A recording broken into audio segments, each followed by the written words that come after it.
Hello everyone, welcome to my channel SG chem education. Last episode में मैं आपको दिखाया था एमएससी केमिस्ट्री करने के बाद कौन सा टॉप 10 लेवल में गवर्नमेंट एग्जाम होता है, गवर्नमेंट का पोस्ट आता है सेंट्रल गवर्नमेंट में, जो आईएएस लेवल के बराबर है। एंड मैंने आपको सैलरी स्ट्रक्चर, जो प्रेजेंट सैलरी स्ट्रक्चर है लेवल 10 का आईएएस लेवल में, या एमएससी केमिस्ट्री करने के बाद जो गवर्नमेंट जॉब आपको मिल रहा है इस लेवल में, उसको जो सैलरी स्ट्रक्चर है वो मैंने आपको दिखाया था। आज हम डिस्कस करेंगे after central 8 pay commission what will be the predictable salary on basis of the fitment factor.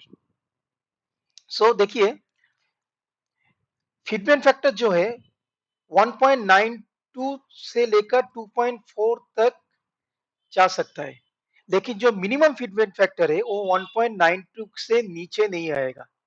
Okay, और 2.4 से ज्यादा भी नहीं आएगा, बट सबसे ज्यादा चांस है 1.92 से लेके 2 तक, क्योंकि सामने इलेक्शन है।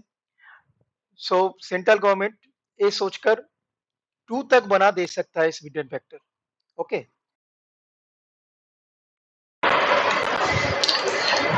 आज हम डिस्कस करेंगे 1.92 फिटमेंट फैक्टर अगर मिले उसके अकॉर्डिंग में कितना सैलरी होगा एंट्री लेवल लेवल 10 में, मतलब एमएससी केमिस्ट्री करने के बाद उसी जॉब में आपको अगर रिक्रूटमेंट में आपका नौकरी लग जाए, जो मैंने लास्ट एपिसोड में डिस्कस किया था, उसमें कितना सैलरी आएगा अप्रोक्सीमेट, एंड 2.4 मिलियन फैक्टर होने में कितना सैलरी हो सकता है। So first will see 1.92। देखिए 1.92 फिटमेंट फैक्टर के साथ आप बेसिक पे जो सेंट्रल पे कमीशन 7 सीपीसी के अंदर 56,100 है लेवल 10 में, वो अगर मल्टीप्लाई आप करे तो इसका आएगा बेसिक, न्यू बेसिक पे बनेगा 1,07,712 रुपीज। ओके, ये आपका न्यू बेसिक पे आएगा। एंड मतलब डीए मार्च करने के बाद, एंड जो डीए है वो 0 से स्टार्ट हो जाएगा। अभी देखिए ये आपका न्यू बेसिक पे बन गया अगर फिटमेंट फैक्टर 1.92 होता है लेवल 10 में। इसके ऊपर क्या आएगा, इसके ऊपर आपको आएगा 1,07,712 इंटू 0.24, मतलब 24% आपका एचआरए होगा। क्योंकि अभी जो एचआरए है, प्रेजेंट एचआरए 30% है, बट आफ्टर इम्प्लीमेंटिंग 8 सेंट्रल पे कमीशन एचआरए फिर से 24 से स्टार्ट होगा। जैसे 7 सीबीसी में हम दिखे थे 24, 27, 30 अकॉर्डिंग टू डीए वो चेंज होगा। सो फिर से 24% से स्टार्ट होगा। तो 24% में आपको जो मिलेगा 25,850 रुपीज। ओके, 25,850 रुपीज एचआरए मिलेगा आपको। उसके बाद आएगा टीए। अभी टीए पकड़ के चलिए, नया जो पहला जो टीए है 7,200, उसके ऊपर अगर 1.92 हम करते हैं तो 13,824 ऐसा कुछ आएगा। ठीक है, अभी कुल मिला के टोटल अगर आप करें 1,07,712 प्लस 25,850 प्लस 13,824, तो टोटल सैलरी आपको मिलने वाला है 1,47,386। ठीक है, अभी देखिए इसमें क्या क्या आया, बेसिक आया, नया बेसिक, उसके ऊपर एचआर, उसके ऊपर टीए। अभी जो नया डीए स्टार्ट होगा फिर से वो भी 2 से 3% बढ़ेगा। सो अगर हम डीए को 3% मान के चले, जैसे 1,07,000 के ऊपर अगर 3% डीए, नया डीए शुरू होता है जो आपको हर साल 2 बार मिलता है, जनवरी क्वार्टर में एंड जून क्वार्टर में, तो 3% में आपका जो आएगा वो अमाउंट आएगा 3,230 ऐसा कुछ। सो अगर 3,000 इसके ऊपर आप ऐड करें तो फिर से अमाउंट हो जाएगा, total amount 1,51,000 approx per month. Okay, मतलब जो सैलरी आपको 7 सीपीसी के अंदर अभी ज्वाइन करने में जो सैलरी आपको मिल रहा है 1,15,000, जो मैं लास्ट एपिसोड में बताया था, वो आपको अभी मिल रहा है मतलब आफ्टर इम्प्लीमेंटेशन ऑफ 8 सेंट्रल पे कमीशन, वो आपको मिलेगा अराउंड 1,50,000। अभी देखिए 1.92 से नीचे फीड एंड फैक्टर नहीं होगा, ठीक है, 1.9 या 1.92 से नीचे कभी नहीं होगा। सो 1.92 अगर भी मिनिमम आपको मिल जाए फीड एंड फैक्टर, तो भी सैलरी 1,50,000 के आसपास आपको मिलने वाला है, अगर अगर आपको इस लेवल में जॉब लग जाए। So this is a very great opportunity, क्योंकि आप अगर प्राइवेट सेक्टर में ज्वाइन करें, टीसीएस या कोई आईटी सेक्टर में, कॉग्निजेंट, जो भी रिनाउंड कंपनीज है, तो शुरू में पैकेज आपको 5 से 6 लाख से ज्यादा कभी नहीं मिलेगा, जो 50,000 या 60,000 के आसपास होगा पर मंथ सैलरी।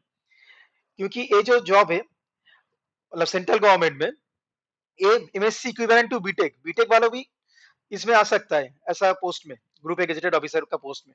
तो उनका अगर जॉब में, नया जॉब में 1,50,000 सैलरी स्टार्टिंग में मिल जाए, तो इससे ज्यादा अच्छा बेनिफिट कभी नहीं हो सकता। ओके, अभी देखिए 2.4 फीड एंड फैक्टर में कितना हो सकता है सैलरी।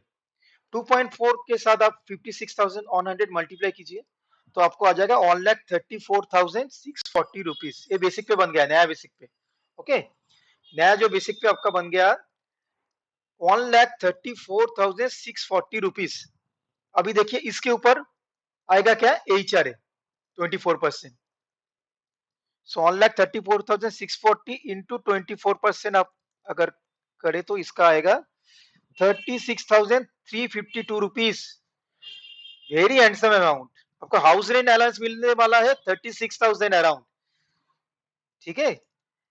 टीए आपको मिलेगा 7,200, जो प्रेजेंट टी है उसके ऊपर 2.4 अगर मल्टीप्लाई करे तो मिलेगा मिलेगा आपको 17,280 रुपीज।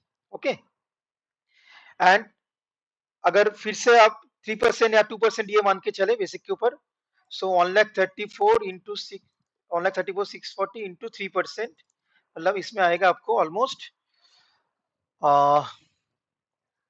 आपका आएगा 1,34,640 इंटू 3%, 4,000 के आसपास, 4,039 रुपीज, ठीक है। तो अभी आप इसके कुल मिला के टोटल कीजिए, देखिए कितना सैलरी आ रहा है। 1,34,640 plus 4,000 plus 36,000 approx plus 17,000, so total आपको कुल मिला के मिल रहा है 1,88,790 रुपीज। बहुत ही हाई अमाउंट है जो पर मंथ आपको मिलने वाला है 1,88,790 रुपीज। मतलब अब सोचिए जरा, प्राइवेट सेक्टर में आपको जो बंदा बीटेक करने के बाद आईटी ज्वाइन करता है उसको 40 से 50,000 से ज्यादा सैलरी नहीं मिल रहा है। वही बंदा अगर सेंट्रल गवर्नमेंट में अगर उसका जॉब लगे अकॉर्डिंग टू 8 CPC, उसको 1,88,000 पर मंथ सैलरी मिलने वाला है। मतलब this is a huge amount. अभी देखिए 2.4 का चांस, मतलब फिट एंड फैक्टर 2.4 का चांस बहुत ही कम हो है, क्योंकि इतना सैलरी शायद नहीं हो सकता है। तो मिनिमम तो आपको ये मिलेगा 1,50,000। अगर गवर्नमेंट 2 के आसपास भी कर दे, 2 या 2.1, तो भी 1,50,000 के ऊपर ही आपको मिलने वाला है, मतलब 1,60,000 के आसपास मिलने वाला है starting salary. Okay, 1,60,000 per month, सोचिए जरा, ठीक है। So don't waste time, prepare your exams. जो भी एग्जाम के लिए आप तैयारी कर रहे हैं, वो एग्जाम के लिए आप बहुत ही अच्छे से प्रिपेयर कीजिए, क्योंकि गवर्नमेंट एग्जाम में अगर आपको जॉब मिल जाए गवर्नमेंट में, सेंट्रल गवर्नमेंट में, अभी 8 सेंट्रल पे कमीशन के अकॉर्डिंग में इतना सैलरी मिलने वाला है, तो इससे ज्यादा अपॉर्चुनिटी आपको कहीं नहीं मिलेगा। ओके, आपको अगर मेरा वीडियोस अच्छा लगे, please subscribe my channel and press the bell icon to get the new notifications regarding to chemistry level jobs या सेंट्रल गवर्नमेंट जॉब्स या जो एनी जॉब नोटिफिकेशंस। और अगर आप 11-12 में 11-12 का स्टूडेंट है या JEE mains, JEE advance, NEET के लिए तैयारी कर रहे हैं, प्रिपरेशन कर रहे हैं, तो प्लीज सब्सक्राइब कीजिए मेरे चैनल, क्योंकि मैं बहुत ही अच्छे अच्छे इंपॉर्टेंट टॉपिक आपको पढ़ाऊंगा, जो जेई मेंस, एडवांस या नीट लेवल में जो क्वेश्चन मोस्टली आता है। Okay, so thank you for watching. Please subscribe my channel. Thank you.